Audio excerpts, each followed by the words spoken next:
So I heard that you wrestled Andre the Giant in Mexico. Can you just tell me your memories of working with him? My, let me tell you, wrestling against Andre the Giant, it was a true pleasure to be able to wrestle one of the legends in the business. My first thing is, man, I'm getting in the ring. This old man, he's old, he's slow, he ain't gonna be able to hit hard. Oh, this is gonna be easy. And I remember getting in the ring and him grabbing me around my neck. And I remember his hands felt like it wrapped around 2 times around my neck. And I'm thinking, oh my God, he kind of backed me up into the corner with his slow big man walk. And he raised his hand up nice and slow. And bam, hit me on the top of my head, and I felt like a redwood tree. Just hit me on the top of my head. I'd never been hit so hard in the top of my head by an old man. But I'm telling you, it definitely was an experience of a lifetime. Did you get the chance to go out with him at all and see any of these drinking stories? I never had a chance or the opportunity to go out and actually see him, but I got a chance to experience from Narita Airport to the hotel, seeing him drink a case of red wine from the hotel, from the airport to the hotel, which is about an hour and a half ride, give or take on traffic. And by the time we got to the hotel, I'm going to say he had 3 bottles left out of 24 and wasn't even drunk. Wow. How did you end up in WCW? WCW, New Japan, all the places I've ever been. The reason I got there is I've been riding on Big Van Vader's coattail. Big Van Vader spotted me, Denver, Colorado, out in the Mile High City. Next thing you know, he was getting me a ride over to Japan, go train in the dojo. And from there, I just been riding on his coattail as much as I possibly can. Was the New Japan dojo as hard as people say it was? When I had went there and stuff, it had eased up, but it was still twice as hard as anything I've ever done in my entire life as far as training. But I have so much respect for those guys after going through that and been able to make it through and pass. Because there's a lot of guys who went through and never graduated. What is your greatest memory of working for New Japan? Oh, man. So my greatest memories of working with New Japan was just how nice the guys was, how they took me in. But at the same time, I had to earn my respect, so they had gave me the opportunity to go over there, but having Hiro Hasi as my trainer, the great Kinsuke Sasuke as well, having those guys coach and teach me and train me. Then I had guys like Muda, Hashimoto, Chono, guys like that. They would always be in the dojo. They would always be in the ring and work out with me too as well. So that was always, just a great pleasure to have them be able to take me under their wing and teach me the Japanese style. And you worked for Bill Watts in WCW. He was in charge for, I think, most of the time you were in there. Right. A lot of people claim he was racist. I'm just wondering what your experience are. It is what it is. Bill Watts is a racism. You know what I mean? But I'm going to tell you, like Bill Watts told me, he says, look, I'm a racist, and I might call you a nigga. Maybe once, maybe twice. But I'm going to tell you right now, I know how to make money. And that's what he's seen. He knew that he can make money with me or anybody else that he put in there, whether it's Junkyard Dog, Ron Simmons, or whoever it was that he put in there. He knew that he could make money with it. But the bottom line is, he's still prejudiced. Was the music video that kind of introduced you to WCW his idea? To be honest with you, I really don't know if that was his idea, but all I know is it was Michael P.S. Hayes who put it all together. I have to give my props to him. He was the one, him, Teddy Long, was the one who went and got the girls. They was the one who did the super video. Michael and his crew, his band, was the one who put the beat together and stuff, which I thought was, fabulous. People say a lot of things about Michael Hayes being prejudiced or whatever he was, but a lot of people that was prejudiced in the business, I had them taking me under their wing. And which was unusual, probably because of my talent and my skills. But with Michael Hayes, I'm taking that on himself to make that story. That basically made me. And you ended up teaming with Marcus Bagwell and winning the WCW championship, tag team championships. I know you don't get along with him well, but what was it like as a tag team with him? And can you explain what the big heat is now? It was cool, tag team with Bagwell and shit. I thought we was a hot tag team. We was on the rise. My thing is, I thought that, Marcus, we should have went and hung out a little bit more down around the hood and got a little bit more of the black girls on our side as well who was crazy about his white ass, and we could have went over here to the white side of town and had some, a proper meal, 5-course meal, done it right, and we could have had the whole group of Atlanta surrounded around us. One of the hottest tag teams that was going up. The heat that I got between Barwell is I thought he was just a punk. You know what I mean? I put my dues in. You know what I mean? I took up the ring, I tore the ring down and shit. I sweated. I went to Japan. You know what I mean? He got his handed to him. You know what I mean? That's okay. That's good. Everybody to each their own. This business is all about not what you know, but who you know. Unfortunately, that's the way it is. Key between me and Bagwell is you run around, you talk a whole lot of shit like you're bad and like, you whoop a motherfucker's ass. Any day or time, my brother, you just got to call me up and I'll be more than happy to drop a flight into Atlanta, drive up to your hometown and whoop your ass in front of you and your mama and anybody else that want to see it. And if you want to book it, let me tell you what, Bagwell, you want to get all this shit out, you want to sell this, let me tell you something. We can do this shit right here in Canada. We ain't even got to do it in America. We can take it right out here to Halifax if you want to, and we can get it going on. I'm telling you right now, if you want to do it, hit me up on my Facebook. Don't be no bitch. You know what time it is. It's on. So if someone booked you versus Bagwell in a pro wrestling match, you'd have no problem taking it. Well, in a heartbeat. In a heartbeat. I'm almost subject to want to whoop his ass for free. But just like anything else, shit, I want to get paid for whooping the bitch's ass, okay? Simple. And did you have much contact with Ric Flair and WCW? I didn't have much contact with Ric Flair. Ric Flair was there. Ric Flair was doing his thing. Ric Flair was Ric Flair. He always thought he was too good for anything else. I had my doubts with Ric Flair. We had our few little problems in WCW. I still believe it was Ric Flair and shit who got me fired. So to me, shit, he'll always be a little punk bitch and shit. I don't care how many times you go, woo, you're still a bitch to me. And you ended up, I guess you got fired. If you want to tell us what happened there, you can, but you ended up in WWE after that. If you want to tell us how you ended up in WWE? Basically, once they offered me an offer to come back, my wife was saying, no, don't do it, because the WWE is just like the WWF. It ain't changed. It's just full of bullshit. One-sided contract. All I need is your name to be able to sell your product, to be able to sell your gimmick. Fighting for your contract. So shit, I ain't got to give you that as far as royalty and merchandise. So for me to make that move from Noah down to WWE at that given point in time was a fucked up situation. I was missing home and shit and wanted to be back in States. I was living in Japan, making that trip to Japan, living in Germany, and having a hell of a time doing it. I was just getting tired of being in Germany and wanted to be back to work on spoken English again. So I wanted to be back in America, took that opportunity, and look, got screwed. Just like all the other hoes that work for the WWE. So I take it you didn't like the gimmick that you had in WWE? I didn't like the gimmick. The gimmick was a challenge. You know what I mean? Vince was a freak about Rick James. To me, the gimmick looked like Rick James. You know what I'm saying? To me, it was all about proving a point to Vince. Vince was like, look, every gimmick that comes to the WWF takes them at least 2 years to get over. John Cena, Shawn Michaels, probably The Undertaker's the only one who didn't get over. He got over in less than 2 years. He got over in like months. Stone Cold Steve Austin got over in months. The Rock in months. You know what I'm saying? But everybody else had a gimmick in WWE at least takes 2 years to get it over. To me, it was a challenge to take this gimmick as Flash Funk, get it over in 2 months, and prove to you that I can get this gimmick over in 2 months instead of 2 years. But sticking too cold into the body of Flash Funk, and getting funky with it. And you were in ECW too. You want to just tell us about your time in ECW and what you think of Paul Heyman? Man, ECW was some of the greatest times that I ever had being in a laid back locker room atmosphere. I probably never partied and did so much drugs in my entire life for what I did in ECW.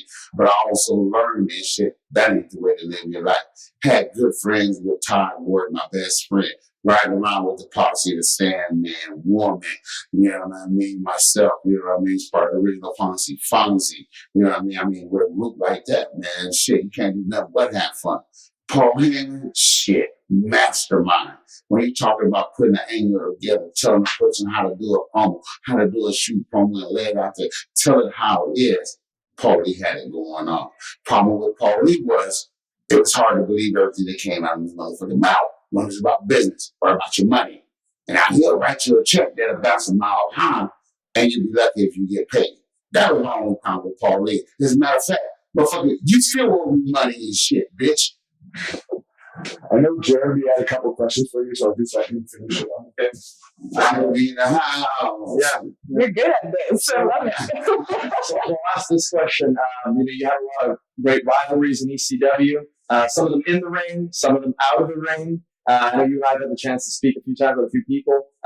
One that always stood out was Taz.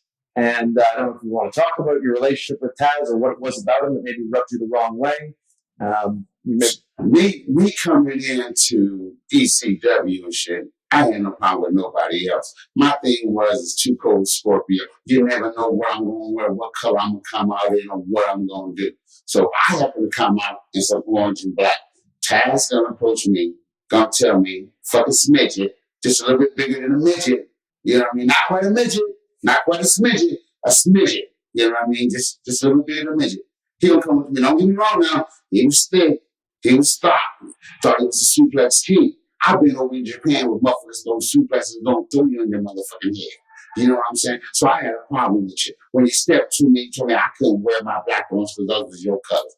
I don't play that shit. I wear what I want to wear, and I wear it well. That's why I had a problem with Taz. So, at any moment that Taz felt like he wanted to suplex me or throw my motherfucking head, all he had to do was step to me, boom, and it would have been on. And one of the other stories you had the chance to share with us before, I don't know if you maybe want to say it again, but you were an eyewitness to Bret Hart getting screwed in Montreal and his confrontation with the McMahon family, with Vince and his entourage. You happen to be there at quite a pivotal point in wrestling.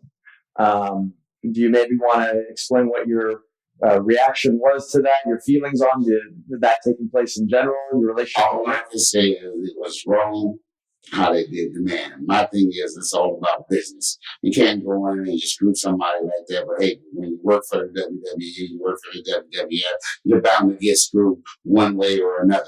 Don't drop the soap if you're up there. But anyways, going back on, I really don't want to elaborate on it, but the bottom line is I'm sitting in the locker room, I see Bret, I see Vince and his family and his crew. Bret mad as fuck because they already fucked him out the belt. I'm thinking to myself, damn, some shit gonna go down. And Jim Naville sitting over in the corner, he gets to doing this shit, bro, his goddamn beard. He's either up to no goddamn good or some shit is about to break out.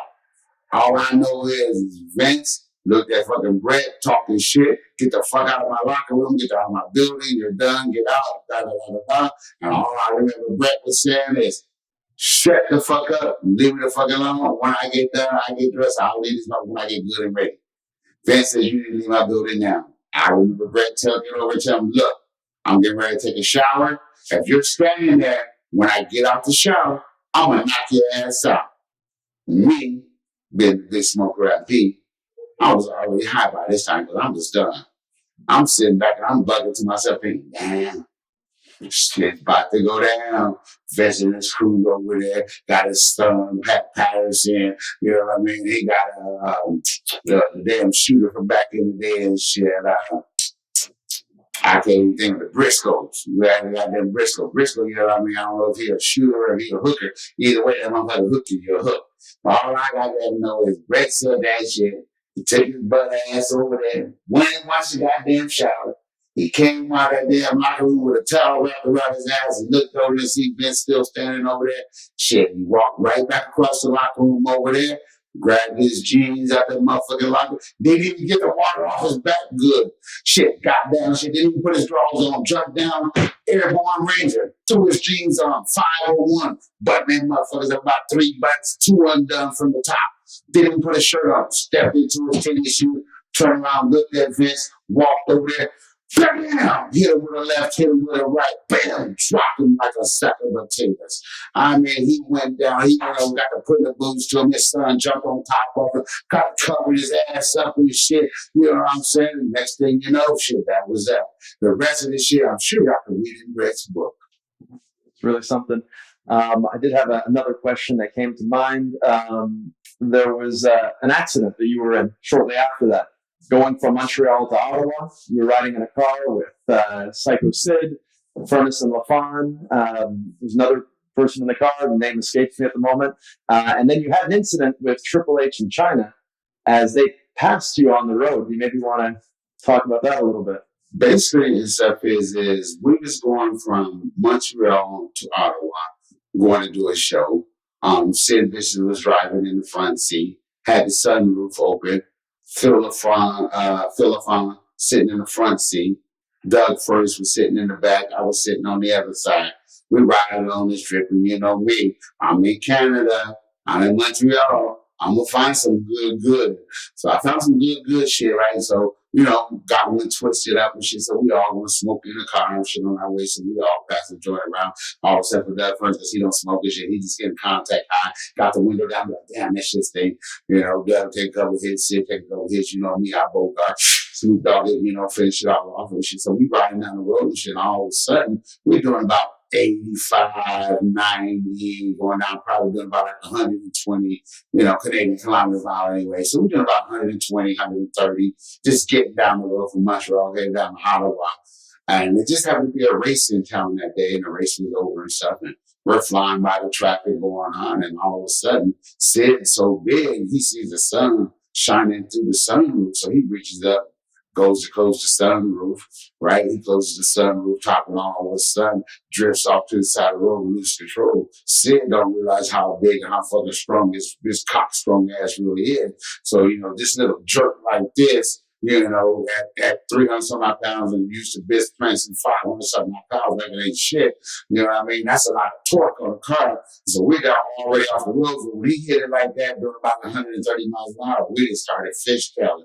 Going down the road, we fishtail from one side to the other, down the gully, back up. So when we get down in the gully, he decided he's going to turn the wheel so we can come back up on the road, and he turned the wheel too much and the car stuck, and we just went to flip it. Next thing you know, man, everybody in the car is hurt but me. You know what I mean? So, you know, I'm out, you know, the race people just happen to be behind us. They come, we snatch everybody out the car, drag them up the hill. People behind us just come snatch out the blankets. The MT just happen to be behind us. They come out with the shock blankets. They wrap everybody up in the shock blankets, call for the ambulance, all that bullshit. You know, me shit. I got my jeans on, my yellow jeans, looking for my cowboy hat. And, you know, I'm like, damn, with my cowboy hat, got my backwoods cigars, it's full weed. I'm like, I know my shit had something. I'm walking in the field and I'm realizing, damn, that's our fucking luggage. Halfway all fit down, so I go out and grab everybody's fucking luggage, find my cowboy hat, find my backwoods cigars and shit.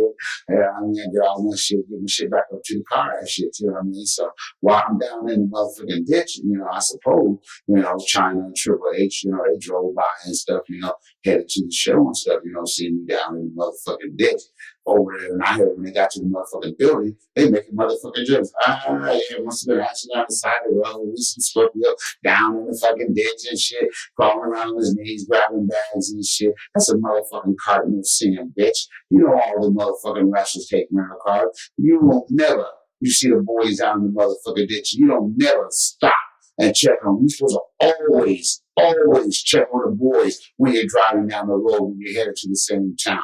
And you don't come back and start talking shit. So right away, I'm mad, I'm shitty, I'm pissed. By the time we come from the hospital, thank God, Ron and Simmons, and you know, all of those guys stopped. At that time, Savio Vega had his clique, had his crew.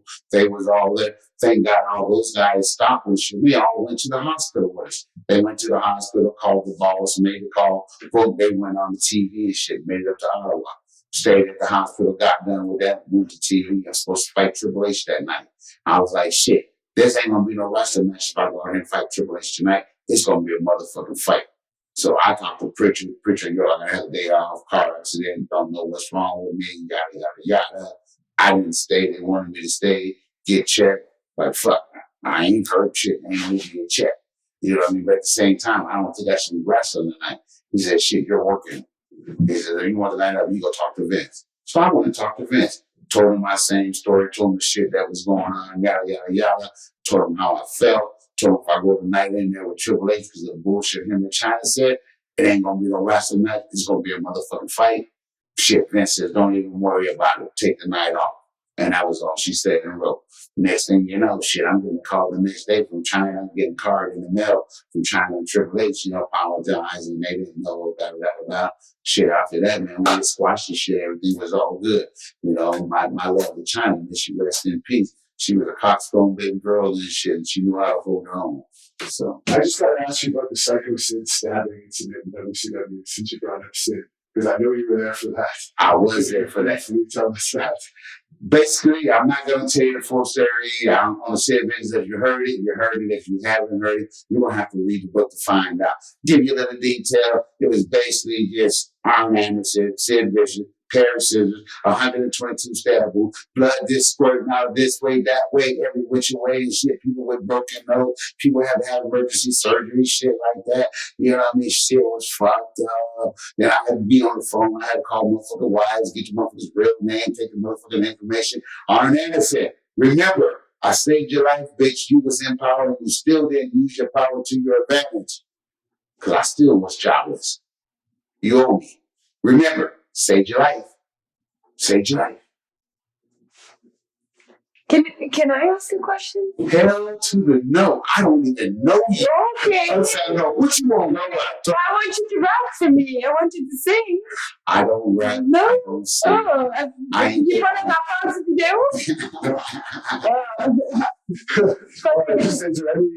Is there anywhere the fans can follow you to see this? Do you have a Facebook or Twitter? But now you can follow me on Facebook right now. You can hit me up on Messenger. Basically, other than that, that's all I got going on right now and stuff. You know what I mean? Follow me. Boom. I'm all over Canada, all over the States. Got it going on. Woo woo. What's up?